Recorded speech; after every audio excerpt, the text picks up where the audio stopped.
Hello सांग मैंने good morning welcome to my channel. तो आपण मैंने भावुवे कि सकाल सकाल कौन मुठी एमती कबाटर चित्र आंकिबा आरंभ करदेले कौन पिलादिनर कथा मन पड़गला कि नाई नाई सेमती किसी भी नाई। तो कबाटर एवं चित्र आंकिले घरे माड़ बसईदेवे। तो आज थिला कबाट लेखा संक्रांति तो से कबाटर चित्र अंका जाऊला सेटा भी घर लोकर मार परमिशन नहीं। तो आज पूजा थिला तो से चलतु मुझे देखेबी आमर कबाट पूजा केमिति कराए। तो यहाँ थिला मेन डोर आम घर तो ए हलदी दे तापर गुआ थोकरी दुब फूल ताकू देकरी कराए। 5टा फूल मेन डोर रे अंका जाए, अलग डोर रे सब गोटे गोटे आमर फूल अंका जाए। तो ये फूल करदेकरी आम पूजा स्टार्ट कर देइथिलु। तो यहीपरि भाव में हलदी को पानी रे भल भाव में गोलैकि गोटे गोटे थोकरी कराए। तापर कबाट मूल एमती फूल दि जाए आउ भोग कराए। आप जेकोसी फलमूल भोग करें। तो फलमूल टे मिललानी तो आने लेट हो गला, तो खाली आम कदली भोग करदेलु। तो आप खेचड़ी भी करी भोग करेंगे जो मैंने करुवे। तो देखो यहीपरि भाव में आमर कबाट पूजाटा संपूर्ण होता। तो आज राति रे पिठा करिवार अच्छे मंडा पिठा संक्रांति पाई। तो चलतु आग काम सब जाक सारीदबा। तो देखो ये मो काम जल्दी जल्दी सारी नौची। तो साग बाड़ी आणिक भाजी नहीं भाजियापाई बाछि बुछि नौची, कारण पखाल सांगे सागटा खाइक बहुत बढ़िया लगे। तो यहाँ मुझे पखाल सांगे खाइबापी बनाऊँगी। तो साग भाजी सारा पर मु पखाल आणिक बसी जाइए, गोटे चमच लुण पकईकरी भल भाव में गोले नहीं। तापर देखु पखाल सांगे सागटा खाइले बहुत बढ़िया लगे। आउ सागर भल प्रोटीन थाए सजना सागर।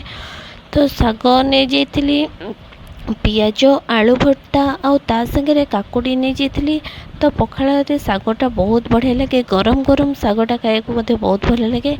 चलतु खाईदे फटाफट लंच बनईदबा। तो ये मुझे लंच बनवा स्टार्ट कर देइथिली, कारण लंचटा जल्दी जल्दी बनईकरी सारापर राति पुणी पिठा करार थिला। तो ये मो भात तरकारी दीपटे बसई देइथिली आउ ताकू भल भाव में कर। चलतु खाई पीकरी आग टिके रेस्ट नहीं जावा, तापर आम पिठा बनवा स्टार्ट करवा। तो आमर ये भात भी फुटीगलानी। तो आम खाई पीकरी शोकरी उठी सारा पर टिके तो पिठा बनवाई आसी जाइलु। चाउल को धोई देकरी एमती ड्राए कर नहीं। अरुआ चाउल को एमती भल भाव में ड्राए कलापर ताकू आम ग्राइंडर रे चुरीबा को आनी। ग्राइंडर रे एमती चाउल सब को दे देइथिलु। चाउल रे एमती भल भाव में ताकू आम चोरी नहीं केते बढ़िया भाव में जमती पूरा फाइन करी चोरी हो पूरा पाउडर टाइप रो। तो सेहीपरि भाव में आम ग्राइंडर रे ताकू चूरीवाई छाड़ी टे मझिरे मझिरे आम चेक करवा।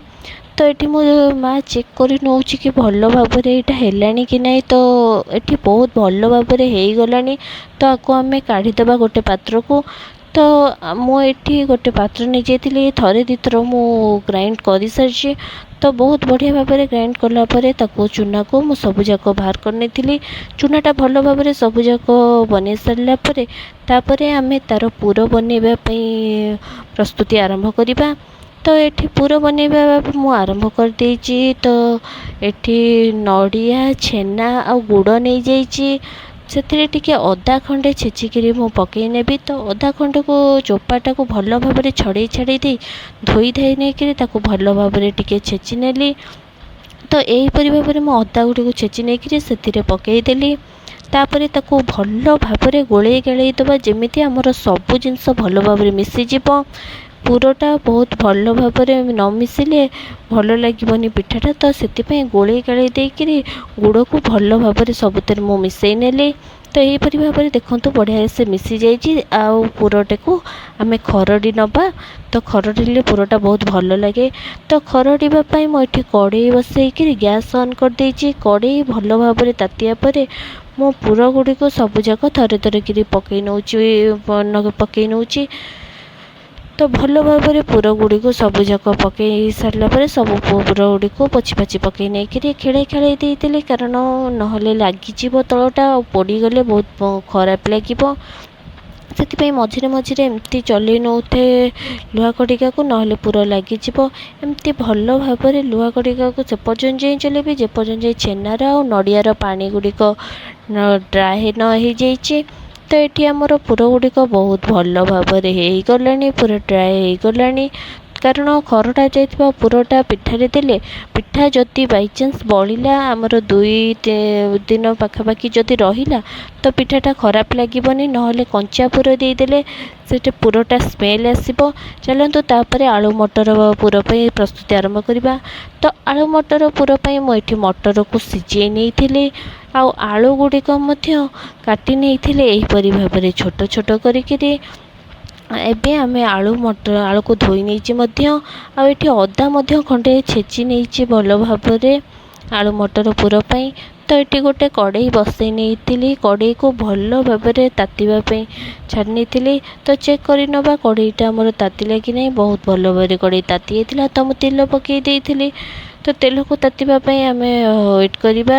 ତେଲଟା ମୁଁ ଚେକ୍ କରିନେଉଛି, ବହୁତ ଭଲ ଭାବରେ ତାତିଗଲାଣି। ତ 2ଟା ଶୁଖିଲା ଲଙ୍କାକୁ ଖଣ୍ଡ ଖଣ୍ଡ କରି କାଟି ଟିକେ ଜିରା ପକାଇକିରି ଭଲ ଭାବରେ ତାକୁ ଫୁଟେଇ ନେଇଥିଲି।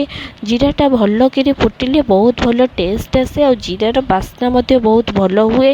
ତ ତାକୁ ଭଲ ଭାବରେ ମୁଁ ଜିରାକୁ ତାତିଲା ତେଲରେ ପକାଇ ନେଇଥିଲି। ତାପରେ ଅଦା ଯେଉଁ ଛେଚି ରଖିଥିଲି ସେଥିରେ ପକାଇ ନେଇଥିଲି। ଅଦାକୁ ଆମେ ବେଶୀ ପୋଡ଼ିବାନି, ନହେଲେ ତାର କିଛି ବି ଟେଷ୍ଟ ରହିବନି। ଖାଲି ଟିକେ କଞ୍ଚା ସ୍ମେଲ୍ ତାର ଯିବା ଯାଏ ଆମେ ଟିକେ ତେଲରେ ତାକୁ ଏପଟ ସେପଟ କରି ନେବା। ତ ତେଲରେ ତାକୁ ଟିକେ ହାଲକା ଏପଟ ସେପଟ କରିସାରିଲା ପରେ ଆମେ ମସଲା ଗୁଣ୍ଡ ପକାଇ ନେବା। ତ ଏଥିରେ ମୁଁ ଅଳ୍ପ ଟିକେ ମିଟ୍ ମସଲା ପକାଇ ନେଉଛି। ଆମ ଘରେ ଟିକେ ମସଲା ଖାଇବାକୁ ବେଶୀ ଭଲ ପାଆନ୍ତିନି, ତ ଅଳ୍ପ ମିଟ୍ ମସଲା ପକାଇକିରି ତାକୁ ମଧ୍ୟ ଗୋଳେଇ ଗାଳେଇ ନେଉଛି, ଯେମିତି ମସଲାର କଞ୍ଚା ଅଂଶଟା ରହିବନି ଆଉ। ତ ତାପରେ ଗ୍ୟାସ୍ଟା ମୁଁ ଲୋ ଫ୍ଲେମ୍ରେ ରଖିଛି, ହାଇ ଫ୍ଲେମ୍ ରଖିଲେ ପୋଡ଼ିଯିବ ଏସବୁ। ତ ମସଲା ଟିକେ ହେଇଗଲା ପରେ ଆମେ ମଝିରେ ମଝିରେ ଏମିତି ଚଲେଇ ଦେଉଥିବା, କାଳେ ପୋଡ଼ିଯିବ। ତାପରେ ଆମେ ଆଳୁ ଏବେ ପକାଇଦେବା। ତ ଆଳୁ ମୁଁ ସବୁଯାକ ଏକାଥରକରେ ପକାଇ ଦେଇଛି, ଯେଉଁ ଆଳୁକୁ ଆମେ କାଟିକିରି ରଖିଥିଲେ। ଏବେ ତାକୁ ଗୋଳେଇ ଗାଳେଇ ଦେବା, ନହେଲେ ମସଲାଟା ଲାଗିଯିବ। ତ ସେଥିପାଇଁ ତାକୁ ମୁଁ ଏବେ ଭଲ ଭାବରେ ଗୋଳେଇ ଗାଳେଇ ଦେଇକିରି ମସଲାକୁ ଅଦାକୁ ଆଳୁରେ ମିକ୍ସ କରିଦେଇଛି। ତାପରେ ଆମେ ଏଥିରେ ପକାଇବା 1 ଚାମଚ ଲୁଣ, 1 ଚାମଚ ହଳଦୀ। ତ ହଳଦୀ ଲୁଣ ପକାଇ ସାରିଲା ପରେ ତାକୁ ଭଲ ଭାବରେ ଗୋଳେଇ ଦେଇକିରି ଆଳୁରେ ମିକ୍ସ କରିଦେବା, ଯେମିତି ସବୁ ଆଳୁ ସାଙ୍ଗରେ ବହୁତ ଭଲ ଭାବରେ ସବୁ ଜିନିଷ ମିକ୍ସ ହେଇଯିବ। ଆଉ ସବୁ ଜିନିଷ ମିକ୍ସ ହେଇଗଲା ପରେ ତାକୁ ଗୋଟେ ପ୍ଲେଟ୍ ଆମେ ଘୋଡ଼େଇକିରି ସିଝିବା ପାଇଁ ଆମେ ଛାଡ଼ିଦେବା। ଅଳ୍ପ ସିଝିଗଲା ପରେ ଦେଖନ୍ତୁ ଏଠି ଆମର ଅଳ୍ପ ଆଳୁ ସିଝିଗଲାଣି। ଏବେ ଆମେ ମଟରକୁ ପକାଇ ନେବା। ତ ମଟର ଗୁଡ଼ିକୁ ଆମେ ଏମିତି ପକାଇକିରି ତାକୁ ଭଲ ଭାବରେ ଆଉ ଟିକେ କଷି କାଷି ନେବା। ଆଉ ଟିକେ କଷି କାଷି ନେବା ଭିତରେ ଆଳୁ ଗୁଡ଼ିକ ମଧ୍ୟ ପୁରା ଭଲ ଭାବରେ ଫୁଲ୍ ସିଝି ଯାଇଥିବ। ତ ଏଠି ମଟର ଆଉ ଆଳୁକୁ ମୁଁ ଗୋଳେଇ ଗାଳେଇ ଦେଇକିରି ଭଲ ଭାବରେ ତାକୁ ଟିକେ କଷି ନେଇଥିଲି। ଯେମିତି ଆଳୁ ମଟର ଭଲ ଭାବରେ ଗୋଳେଇ ଗାଳେଇକି କଷି ନେଲା ପରେ ତାକୁ ସାଇଡ଼୍ କରି ରଖିଦେବା। ଆଉ ଚୁନା ଜନ୍ତିବା। ତ ଚୁନା ଜନ୍ତିବା ପାଇଁ ଏଥିରେ ମୁଁ ଅଳ୍ପ ପାଣି, 1 ଚାମଚ ଲୁଣ ପକାଇକିରି ତାକୁ ଛାଡ଼ି ଦେଇଥିଲି ଭଲ ଭାବରେ ଫୁଟିବା ପାଇଁ। ତାପରେ ଆମେ ସେଥିରେ ଫୁଟିଗଲା ପରେ ଚୁନା ସବୁ ପକାଇ ନେବା। ତ ଏଠି ମୁଁ ଚୁନା ମା ନେଇ ଆସିଥିଲା ପକାଇବା ପାଇଁ, କାରଣ ମୁଁ ଚୁନାଟା ପକାଇ ପାରେନି। ତ ଏବେ ଆମେ ସବୁ ଚୁନାକୁ ଅଜାଡ଼ି ଦେବା ହାଣ୍ଡି ଭିତରେ, ଆସ୍ତେ ଆସ୍ତେ କରି ଅଜାଡ଼ିବା, କାରଣ ପାଣି ନହେଲେ ଯଦି ହାତକୁ ଛିଟକିବ ତ ହାତ ଜଳି ଯାଇପାରେ, ତ ନହେଲେ ବାମ୍ଫ ବି ପଡ଼ିଯାଇପାରେ। ତ ଏଠି ଚୁନା ଜନ୍ତି ସରିଲା ପରେ ମୁଁ ଭଲ ଭାବରେ ତାକୁ ଆଣିଥିଲି ଗୋଳେଇ ଗାଳେଇ ନେବା ପାଇଁ। ଚୁନାଟା ବହୁତ ବଢ଼ିଆ ଭାବରେ ସିଝି ଯାଇଛି। ତ ଏମିତି ଭଲ ଭାବରେ ଗୋଳେଇ ଗାଳେଇ ନେବା, ନହେଲେ ତଳେ ଲାଗିଯିବ। ନହେଲେ ଯେମିତି ରହିଯାଏ ଗୁଳି ଗୁଳି ଟାଇପ୍ର, ମାନେ ରହିଗଲେ ସେଇଟା ଭଲ ଲାଗେନି ପିଠା। ତ ସେମିତି ନ ରହିବ ଭଲ ଭାବରେ ଗୋଳେଇ ଗାଳେଇକିରି ମିକ୍ସ କରି ନେବା। ତ ମିକ୍ସ କରିସାରିଲା ପରେ ଦେଖନ୍ତୁ ବଢ଼ିଆ ଭାବରେ ଆମର ଚୁନାଟା ସିଝି ଯାଇଛି, ଆଉ ବଢ଼ିଆ ଭାବରେ ହେଇଯାଇଛି। ହାଲକା ଉଷୁମ ଥିଲାବେଳେ ଆକୁ ଭଲ ଭାବରେ ଚକଟିକିରି, ଯେମିତି ଆମେ ଅଟାକୁ ଚକଟୁ ସଫ୍ଟ ଡୋ ତାର ଗୋଟେ ବନାଉ, ତ ସେମିତି ଆମେ ଆକୁ ବନେଇ ନେବା। ସଫ୍ଟ ଡୋ ଆର ଗୋଟେ ବନେଇବା, ଭଲ ଭାବରେ ଚକଟି ନେବା। ତ ଦରକାର ହେଲେ ପାଣି ହାତ ବି ଆପଣ ମଝିରେ ଟିକେ କରିପାରିବେ ଯଦି ଆପଣମାନଙ୍କୁ ହାର୍ଡ଼ ଲାଗିବ। तो आपको आम भल भाव कर बहुत सॉफ्ट हो आपण मैंने देखिपुं केते बढ़िया से सॉफ्ट हो जाइए पूरा आमर रुटी है बाकी गुला आमर हो जाइए। तो एमती राउंड राउंड करी एमती गोल कर सारापर मुझको खली आरंभ करदेवी गढ़ापी। तो एमती गोल गोल भाव राउंड राउंड भाव एमती हाथ में बुले बाले मो खली पिठा गढ़ा आरंभ कर देइछि। तो हाथ में जिते लगे आपण मझे मझे टिके पानी भी दे पारे। खलीटा मु बहुत पतला कि गढ़ुची बेसी भी पतला नुह जमी फाटीज। तो से गढ़ी सारापर मु 2 चामच देती नड़िया पुर टिके पानी हाथ करके एमती गोल गोल गोल गोल बुले देकरी तार बाहर कर देती एक्स्ट्रा खली को। तापर ताकू भल भाव टिके साइज कर नहीं। तो एक्स्ट्रा खली को मु बाहर कर ना से खली मोटा कि ऊपर रही जमा भी भल लगे से तार एक्स्ट्रा खली को बाहर कर नौची। तापर ताकू गोल गोल गोल गोल टिके आउ टिके बुले देकरी टिके पानी मार देकरी ता मुहटा को भल भाव सील करदेवी। तो बढ़िया भाव एमती टिके बन नहीं देखो केते बढ़िया से पिठाटा होइछि। तो थाली रे मु रखिक यहीपरि भाव नड़िया पुर आउ बनईदेवी। नड़िया पुर मुझे सब बन सारी यहीपरि भाव मटर आलू पुर को भी मुझे बनई नेबी। चलतु प्रथमे आमे ताकू सिझेबा आरंभ करदबा। तो मटर पुर तापर आम गढ़ी नबा। तो सिझेबाई मुझे गोटे छांच बसई नहीं इडली छांच से दे दीजिए कदली पत्र देलापर मु सब पिठा गुड़िक गोटे पर गोटे ताकू थोइबा स्टार्ट कर देइछि। तो अल्प कदली पत्र देइछि जेमती साइड रे आमर जो 3टा कणा देखा जाउछि सेटा जेमती कदली पत्र रे कभर न होबो सेपरि भाबरे आमे कदली पत्र को देबा नहले बांफ जदि आसीबनी ताहले पिठा सिझी पारिबनी। तळे आमर पानी दियाइछि इडली छांच रे गोटे मग पानी दियाइछि एमती सब रखी देला परे आको घोडणी देके मो घोड़े नेली।